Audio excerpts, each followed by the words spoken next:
Latest updates ఎప్పటికప్పుడు పొందడానికి big TV WhatsApp channel follow అవ్వండి. లింక్ డిస్క్రిప్షన్ లో ఉంది.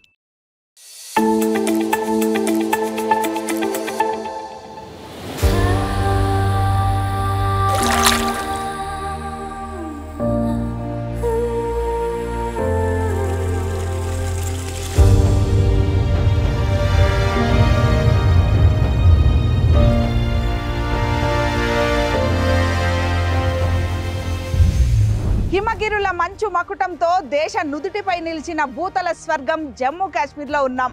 చుట్టూ ఎత్తైన కొండలతో, అందమైన లోయలతో, సరస్సులతో కలకలలాడే ఇక్కడి పర్యాటక అందాలని మనం కూడా చూసొద్దాం.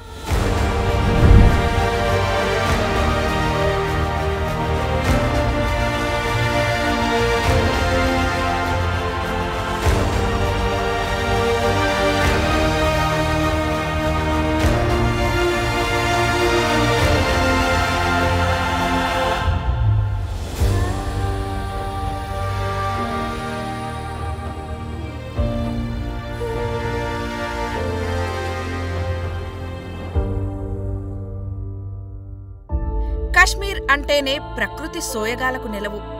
మేఘాలతో ముచ్చట్లాడుతున్నట్లుండే కొండలు, దట్టంగా పరుచుకున్న వృక్షాలు, పచ్చని మైదాన ప్రాంతాలు, పరవళ్లు తొక్కే జీవనదులు, ఇలా ఎటు చూసినా కనుమరల్చనీయని అద్భుత అందాలతో కనువిందు చేస్తుంది సుందర కాశ్మీరం.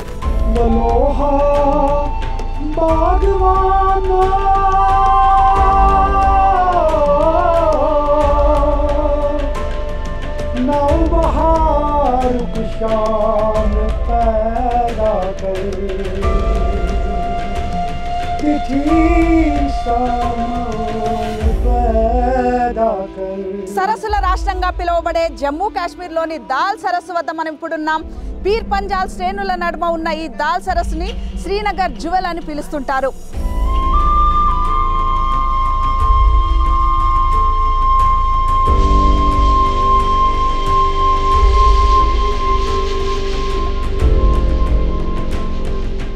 ఈ దాల్ సరస్సులో విహరిస్తూనే మొఘల్ రాజు జహంగీర్ భూమిలో ఏదైనా అందమైన ప్రాంతం ఉంటే అది ఇదే అన్నారు.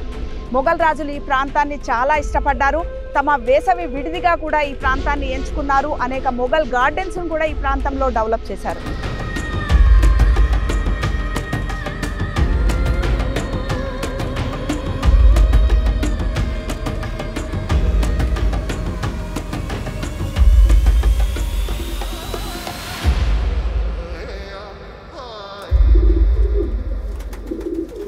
मैंने 1987-86 यहाँ पर क्रिकेट खेला था. उतना जमता है. तकरीबन 1.5 महीने तक फिर क्रिकेट खेला था यहाँ पर. फिर 95-94 मैंने यहाँ पर क्रिकेट खेला था. बहुत उस वक्त में जवान था. आज तो बूढ़ा हो गया. आज तो तकरीबन 63-64 बरस का है. ये तो हमारा रोजी रोटी है टूरिस्ट. जब यहाँ पर टूरिस्ट आते हैं हम तो पैसा कमाती है.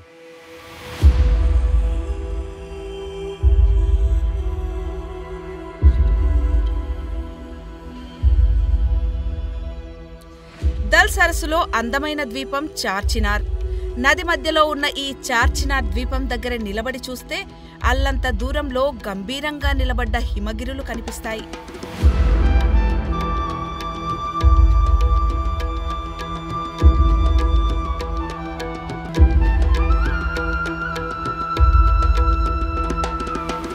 దేశంలోనే అతిపెద్ద మంచినీటి సరస్సు అయిన ఉలార్ సరస్సు కూడా జమ్మూ కాశ్మీర్లోనే ఉంది. ఉలార్ సరస్సు తర్వాత రెండో అతిపెద్ద సరస్సు దాల్ సరస్సు అని చెప్పుకోవచ్చు. ఈ దాల్ సరస్సు ఎప్పుడు చూసినా కూడా నీటితో కలకల్లాడుతుంది.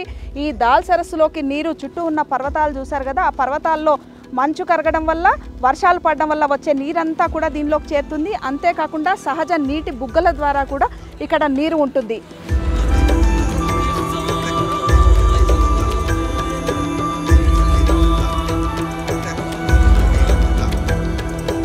శీతాకాలంలో ఈ సరస్సు గడ్డకట్టుకుపోయి కనిపిస్తుంది.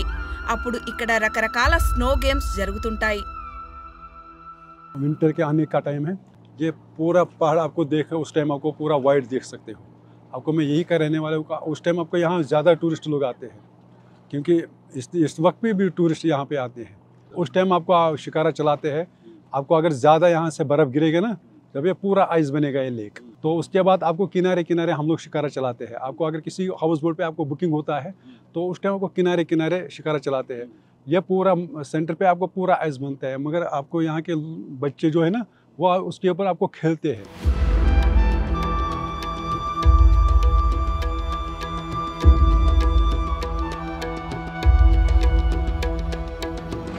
దాల్ సరస్సులో జూలై ఆగస్టు నెలల్లో చూసినట్లయితే ఎక్కడ చూసినా కూడా వాటర్ లిల్లీస్, తామర పూలతో ఈ ప్రాంతం అంతా కూడా కనుల విందుగా కనిపిస్తుంది. ఇప్పుడు చూడొచ్చు ఎక్కడ చూసినా కూడా తామర చెట్లు అయితే మనకు చాలా కనిపిస్తున్నాయి. అసలు సూర్యోదయం వేళ సూర్యాస్తమయం వేళ ఈ దాల్ సరస్సులో ప్రయాణిస్తుంటే ఇక ఆ సూర్యకిరణాలు ఈ నీళ్లలో పడి ఆ మెరుపులు ప్రత్యేకంగా కనిపిస్తుంటుంది. ఓ పక్కన వెండికొండల హిమాలయాలు, మరో పక్కన దాల్ సరస్సు ఈ కాశ్మీర్కే ఒక ప్రత్యేక అందాన్ని సంతరించుకుంటాయని చెప్పొచ్చు. మనం చూడొచ్చు ఎక్కడ చూసినా కూడా ఈ చల్లని సమీరంలో, అంటే కాశ్మీర సమీరం అంటే బహుశా ఇదేనేమో. ఒక పక్క చల్ల గాలి వస్తుంది, మరో పక్క ఈ సరస్సులో విహారం.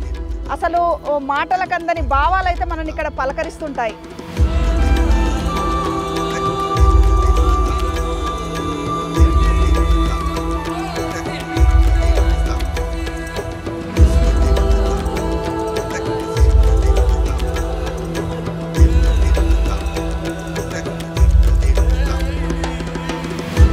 దాల్ సరస్సులోని తామర చెట్లు కూడా స్థానికులకు ఉపాధి కల్పిస్తాయి.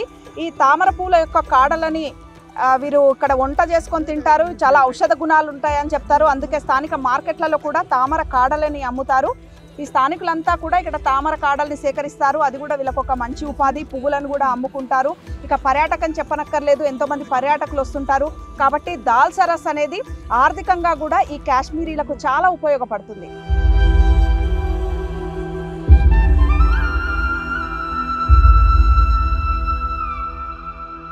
దాల్ లేక్లోని ఒక ఫ్లోటింగ్ మార్కెట్లో మనం ఇప్పుడు ఉన్నాము. ఇక్కడ చూడొచ్చు చాలా బోట్లలో ఈ కాశ్మీరీకి సంబంధించిన హ్యాండీక్రాఫ్ట్స్ కావచ్చు, ఇతర ఉత్పత్తులు కావచ్చు ఇక్కడ బోట్లలో పెట్టి అమ్ముతున్నారు. ఇక్కడ పర్యాటకులందరూ కూడా ఈ షికారే బోట్లలో వచ్చేవాళ్ళు ఇక్కడ ఈ ఫ్లోటింగ్ మార్కెట్లలో వస్తువులు కొనుక్కుంటుంటారు. మనం ఇతర దేశాల్లో ఇట్లాంటి షాపింగ్ చూస్తుంటాము, కానీ మన భారతదేశంలోనే మన కాశ్మీర్లో ఈ దాల్ లేక్లో ఇట్లాంటి షాపింగ్ అనుభూతి ఎప్పటికీ కూడా పర్యాటకులు అయితే మర్చిపోలేరు. నిత్యం కూడా ఇక్కడ ఎంతోమంది పర్యాటకులు వస్తుంటారు. కాశ్మీర్కే ప్రత్యేకమైన హ్యాండీక్రాఫ్ట్స్ ఉంటాయి. ఇక్కడ అనేక రకాల చేతి వృత్తులకు సంబంధించినవి ఉంటాయి. ఎన్నో ఉత్పత్తులు ఇక్కడ ఉంటాయి. మనం చూడొచ్చు ఇది స్థానికులకు ఒక పెద్ద ఉపాధి అని కూడా చెప్పొచ్చు. ఈ దాల్ లేక్లో ఒక 2 చిన్న గ్రామాలు కూడా ఉన్నాయి. ఆ గ్రామస్తులు కూడా రోజు ఇక్కడ నుంచే వెళ్తారు, వ్యవసాయ పనులు చేసుకుంటారు, పిల్లల్ని బడులకు పంపిస్తుంటారు.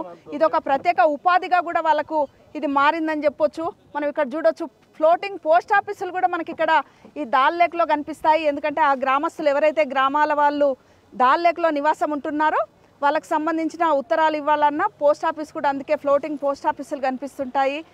మొత్తానికైతే ఈ దాల్ లేక్లో ఈ ఫ్లోటింగ్ మార్కెట్లో ప్రయాణించడం అయితే ఒక మధురానుభూతి మిగులుస్తుందని చెప్పొచ్చు.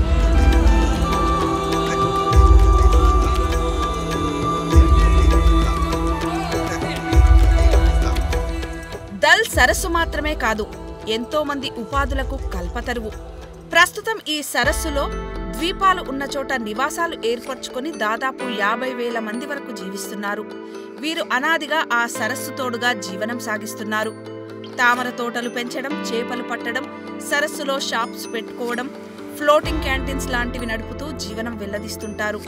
నిత్యం పనుల నిమిత్తం శ్రీనగర్కి వచ్చి వెళ్లడం, పిల్లలను స్కూళ్లకు పంపడం, తీసుకురావడం, అన్ని పనులు అనాదిగా ఈ సరస్సులో నివాసం ఉంటూనే చేస్తున్నారు.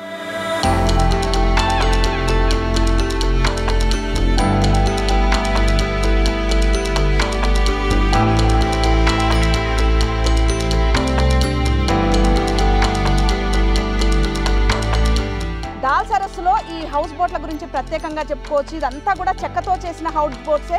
ఇవి మరి ఇన్ని రోజులు నీళ్ళలో ఉంటే నానిపోవా అనే సందేహం వస్తుంది, కానీ ఇవి దేవదారు చెక్కతో చేస్తారు.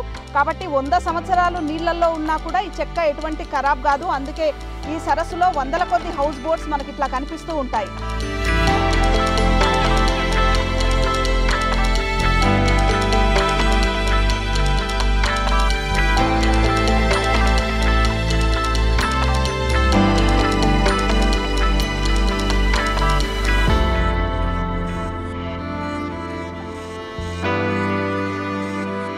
దాల్ సరస్సు ఒక ఒకప్పుడు మంచినీటి సరస్సు, కానీ క్రమంగా పర్యాటకుల సందడి పెరగడం, హౌస్ బోట్స్ పెరగడం, ఇవన్నీ రకరకాల కారణాలు కావచ్చు. రంగు వేరేగా మారి కనిపిస్తుంది. బయలాజికల్ ఆక్సిజన్ డిమాండ్ కూడా తగ్గిపోతుంది, రోజు రోజుకి పూడిక కూడా పెరిగిపోతుంది.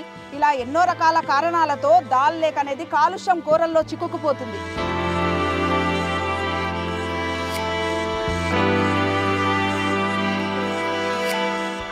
దల్లో మురుగునీరు చేరుతుండటంతో నీటి రంగు క్రమంగా మారుతుంది. ప్లాస్టిక్ వ్యర్థాలు కూడా పేరుకుపోతున్నాయి. దీంతో ప్రభుత్వం దల్ పరిరక్షణకు చర్యలు చేపట్టింది.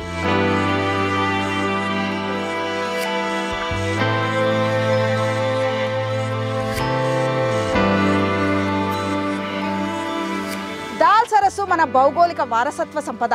దీన్ని కాలుష్యం బారిన పడకుండా పరిరక్షించుకోవాల్సిన బాధ్యత మనందరిది.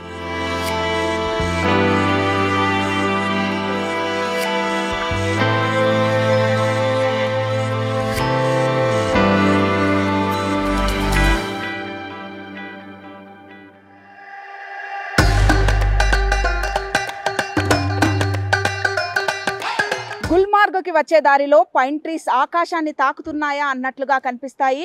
ఎక్కడ చూసినా కూడా ఈ వ్యాలీ మొత్తం పైన్ ట్రీస్తో నిండిపోయి మనకు కనిపిస్తుంది. ముఖ్యంగా హిమాలయాల లాంటి పర్వత ప్రాంతాల్లో కోనిఫెరస్ అరణ్యాలు ఉంటాయి. ఈ అరణ్యాల్లో కోన్ షేప్ ట్రీస్ ఎక్కువగా కనిపిస్తుంటాయి. ముఖ్యంగా దేవదారు, పైన్, బిర్చ్, విల్లో లాంటి చెట్లు ఎక్కువగా కనిపిస్తుంటాయి. అయితే ముఖ్యంగా ఇక్కడ కొన్ని చెట్లను కొట్టడం కూడా నిషేధం. చినార్, వాల్నట్స్ ఇలాంటి చెట్లని కొడితే మాత్రం అది తీవ్రమైన నేరంగా ఇక్కడ పరిగణిస్తారు. అవి ఇక్కడ ఈ కాశ్మీర్కే ప్రత్యేక అందాన్ని చేకూరుస్తాయి కాబట్టి ఆ చెట్లను మాత్రం కొట్టకుండా నిషేధం విధించారు.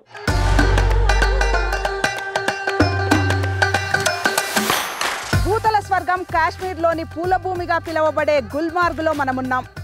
బారాముల్లా జిల్లాలో పీర్ పంజాల్ పర్వత శ్రేణుల్లో సముద్ర మట్టానికి 2730 మీటర్ల ఎత్తులో ఉన్న ఈ పర్యాటకుల స్వర్గాన్ని మనం కూడా ఒకసారి చూద్దాం.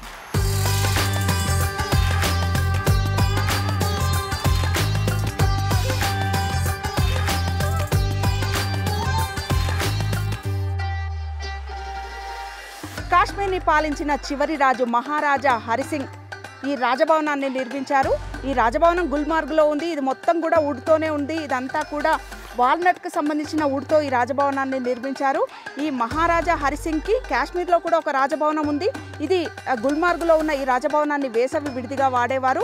ఈ రాజభవనం చూసుకుంటే చాలా సుందరంగా నిర్మించారు. ఈ మహారాజా హరిసింగే ఈ స్వతంత్ర భారతావనిలో ఈ కాశ్మీర్ని విలీనం చేసిన రాజు.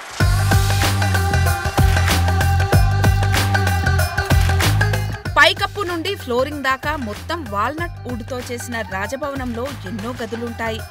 ఆనాటి కాలంలో వాడిన కత్తులు, గన్నులు, ఇతర వస్తువులతో కూడిన మ్యూజియం సహితం మహల్లో కనువిందు చేస్తుంది.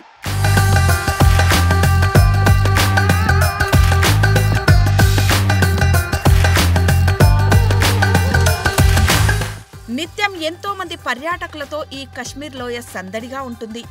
ఇక్కడి పర్యాటకం రాష్ట్ర ఆర్థిక రంగంలో ముఖ్య పాత్ర పోషిస్తుండటంతో స్థానికులు పెద్ద ఎత్తున ఉపాధి పొందుతున్నారు. వారొకటే చెప్తున్నారు, కాశ్మీర్పై వచ్చే పుకార్లు నమ్మకండి, ఇక్కడంతా ప్రశాంతంగా ఉంది, రండి మీరు కూడా కాశ్మీర్ అందాలని చూసి వెళ్ళండి అని. ఇక్కడ రావాలంటే నవంబర్, డిసెంబర్లో రావాలా. ఫుల్ స్నోలో ఉంటుంది. మంచి ప్లేస్, రావచ్చు. ఒకసారి రాటి చూడండి, ఏం భయపడొద్దు, ఏం ప్రాబ్లం లేదు ఇక్కడ. यही सन ग्लास बेचते हैं, 2-3 साल से पहले से यही काम करते हैं सन ग्लास का. हम टूरिस्ट को ज़्यादा से ज़्यादा आना चाहिए इधर कश्मीर. हमारा बिजनेस, जब टूरिस्ट आते हैं हमारा बिजनेस बढ़ता है उससे. हम यही काम करते हैं. हम गवर्नमेंट से अपील करते हैं टूरिस्ट को आने दो, कश्मीर में हालात ठीक है. बाकी जो न्यूज़ में दिखा रहे वो कुछ गलत दिखा रहे, आधे होता है कुछ नहीं है कश्मीर में, खाली दिखाते हैं इधर न्यूज़ में ऐसे दिखाते हैं, वो सब झूठ होता है, बाकी कुछ नहीं है. 2021 से जैसे कोविड के बाद गुलमर्ग में बहुत सारा टूरिस्ट आया. ठीक है, वेदर के हिसाब से मैं बोलूँ नवंबर दिसंबर के बाद बर्फ़ यहाँ कंटिन्यू होती है और जहाँ जिस जगह पे आप यहाँ near about 6 feet more than that होता है. धंधा ठीक है, मेरे हिसाब से अच्छा है. पहले के टाइम से इतना नहीं होता था, लेकिन अब हिंदुस्तान के टूरिस्ट को पता है कि कश्मीर में कुछ नहीं है, यहाँ बहुत अच्छे हालात है, यहाँ किसी भी चीज़ की कमी. आपको लोगों को भी वैसे लगा होगा कि कश्मीर में आप लोगों को कुछ ऐसा लगा, यहाँ के लोगों की हॉस्पिटलिटी आप लोगों को वैसे भी पता है. मेरे हिसाब से वर्ल्ड से बेहतरीन हॉस्पिटलिटी इन कश्मीर. ఇవే కాదు, మరెన్నో పర్యాటక ప్రాంతాలు కశ్మీరంలో ఉన్నాయి. అలాంటి వాటిలో ఒకటి అమర్నాథ్ యాత్రకు బేస్ క్యాంప్గా ఉండే పహల్గాం సమీపంలోని బైసరన్. సముద్ర మట్టానికి సుమారు 2500 మీటర్ల ఎత్తున ఉండి భారతదేశ స్విట్జర్లాండ్గా పిలిచే ఇక్కడికి వెళ్లాలంటే గుర్రాలపై సవారీ చేయాల్సిందే. బైసరన్కి వెళ్లే మార్గం ఎత్తుపల్లాలతో, రాళ్ల దారులతో, ప్రమాదకరమైన కొండ అంచు మార్గంతో ఉంటుంది. చాలా జాగ్రత్తగా వెళ్ళాలి.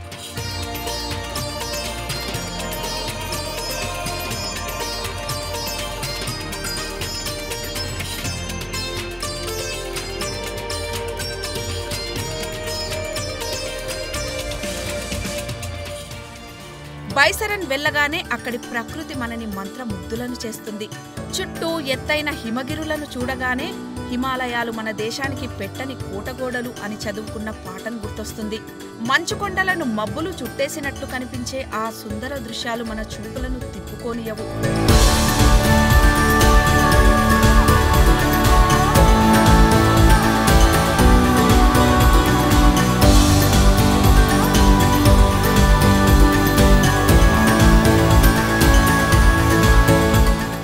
బైసరన్కి వెళ్లే మార్గం కంటే తిరిగి వచ్చే మార్గం మరింత ప్రమాదకరంగా ఉంటుంది. ఎత్తైన కొండను దిగడం అంటే మాటలు కాదు. కానీ అక్కడి గుర్రాలు చాలా ట్రైన్డ్గా ఉండి మనని సురక్షితంగా తీసుకువెళ్లే ప్రయత్నం చేస్తుంటాయి. వాటి కాపరులు కూడా పర్యవేక్షిస్తుంటారు.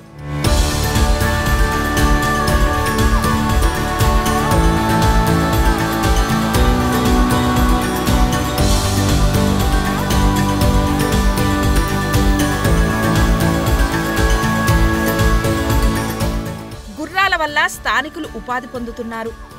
మామూలుగా నడవడానికి వీలు కాని దారిలో వారు మనని గుర్రాలపై కూర్చోబెట్టి పర్యవేక్షిస్తూ టూరిస్టుల సందడిని బట్టి నిత్యం 2-3 సార్లు ఎక్కి దిగుతుంటారు. ఇబ్బందిగా ఉండదా అని అడిగితే మీలాంటి టూరిస్టులే మాకు ఉపాధినిచ్చే దేవుళ్ళు అన్నది వారి సమాధానం. వాస్తవంగా చెప్పాలంటే అక్కడ స్థానికులు పర్యాటకులను చాలా గౌరవంగా చూస్తారు, మర్యాదగా ప్రవర్తిస్తారు.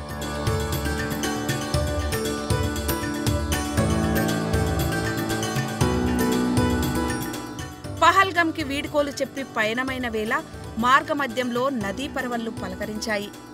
వేగంగా ప్రవహించే ఆ నదీ ప్రవాహపు ఘోష, నది మీదుగా వీచి మనని తాకే కశ్మీర సమీరం లెక్కలేనన్ని అనుభూతులను మన మది తలపుల్లో నింపుతాయి.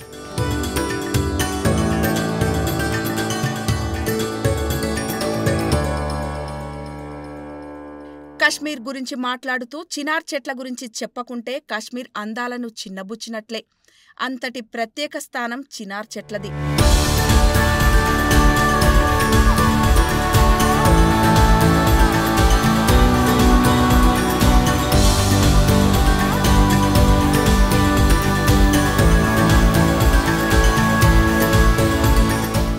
జమ్మూ కాశ్మీర్ రాష్ట్ర వృక్షం చినార్. ఇది వీరి సాంస్కృతిక వారసత్వంలో ఇది అనాదిగా భాగంగా కొనసాగుతూ వస్తుంది. ఈ చెట్టు కలపతో మ్యూజికల్ ఇన్స్ట్రుమెంట్స్ తయారు చేస్తారు. ఈ చెట్టు బెరడులో కూడా ఎన్నో ఔషధ గుణాలున్నాయని ఇక్కడి ప్రాంతవాసులు నమ్ముతారు.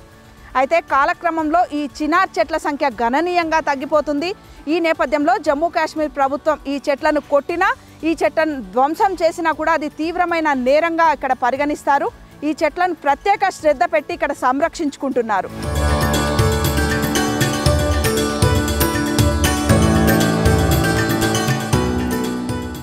జమ్మూ కాశ్మీర్లో వందల సంవత్సరాల నాటి భారీ చినార్ చెట్లు కనిపిస్తుంటాయి.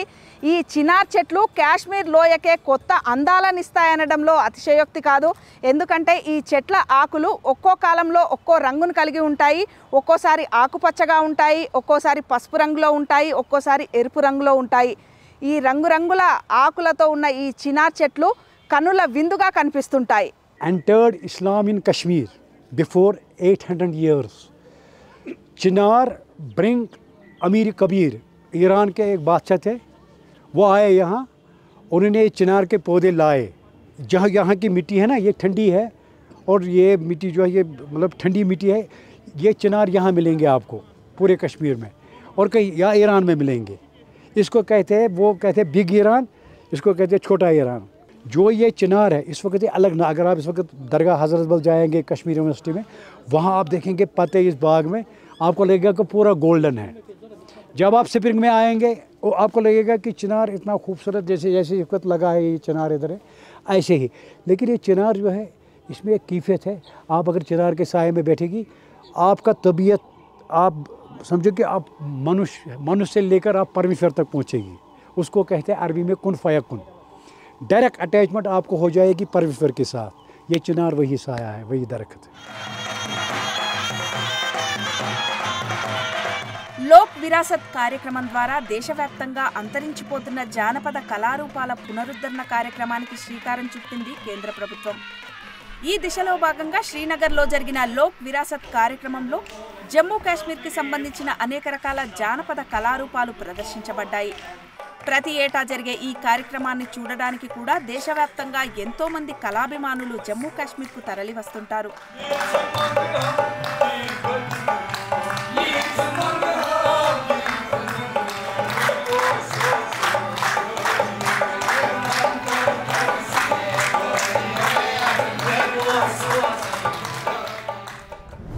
చూశారుగా సుందర కాశ్మీరంలోని కొన్ని అందాలని. అయితే గతంతో పోలిస్తే క్రమంగా కాశ్మీర్లో పర్యాటకం వృద్ధి చెందుతుంది. నిత్యం తక్కువలో తక్కువ 10,000 మందికి పైగా టూరిస్టులు ఈ ప్రాంతానికి వస్తున్నారు. ఇదంతా బాగానే ఉంది, కానీ హిమాలయాల్లో పర్యావరణ పరంగా సమస్యలు పెరుగుతున్నాయి. గ్లోబల్ వార్మింగ్ ప్రమాద గంటికల ప్రభావం ఇక్కడ కనిపిస్తుంది. దాని ప్రభావమే మంచు పడే రోజుల సంఖ్య ఏటికేడు తగ్గిపోవడం, హిమనీ నదాలు వేగంగా కరిగిపోతుండడం. ముప్పు తప్పించుకోవాలంటే ముందుగా మేల్కోవాలి, దాని నివారణకు చర్యలు తీసుకోవాలి. మన హిమాలయాల రక్షణ బాధ్యత భుజానికెత్తుకోవాలి.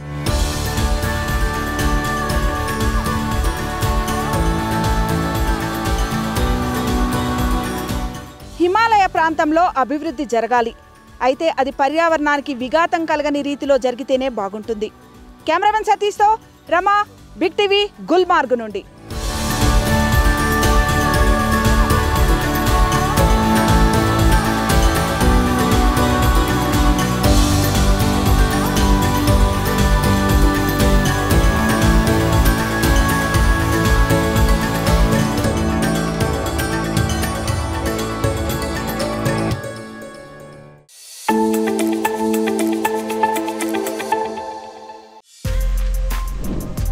For more videos like this, subscribe Big TV channel.